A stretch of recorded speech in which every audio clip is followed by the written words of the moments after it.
कोई आखिरी इच्छा है तो बता ना, पूरी कर देंगे। शर्मा मत, बोल दे। तेरे लिए हुक्का मंगाऊं क्या? साथ में 2 पैग।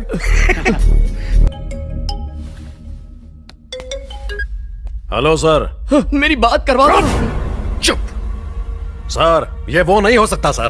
तो हाय फ्रेंड, अभी हमने शूटिंग कंप्लीट कर लिए हुए हैं डीजे मूवी। जो डीजे मूवी एक्शन का हमने काफी लाजवाब एक्टिंग की है और हम लोग का उम्मीद है कि बहुत ही अच्छा वीडियो रहेगा और बहुत मेहनत और बहुत बारीकी शब्द पर ध्यान दिया गया है। और इसमें से देख सकते हैं लोग कितना दर्दनायक लुक है, कितना इस पर तलवार और कितना इसमें छुरा सम चलाया गया है। तो आप लोग आइए हमारे चैनल पर और देखिए और पूछिए इन लोगों से इस वीडियो से कैसा अनुभव है। बहुत अच्छा अनुभव है इस वीडियो का। अच्छा लगेगा तो हमको रोल मिला था गुंडा का हमें रोल मिला था और मैं हीरो का किरदार निभाया हूँ। तो हमने एक बेहतरीन विलन का यानी कि किरदार निभाया। तो चलिए मिलते हैं नेक्स्ट वीडियो में। आप लोग आइए हमारे वीडियो पर और देखिए जाते मिलेगा आप लोगों को यह वीडियो। तो बहुत जल्द ये वीडियो मिलेगा, कल मिल जाएगा ये वीडियो डीजे में दर्दी चैनल पर।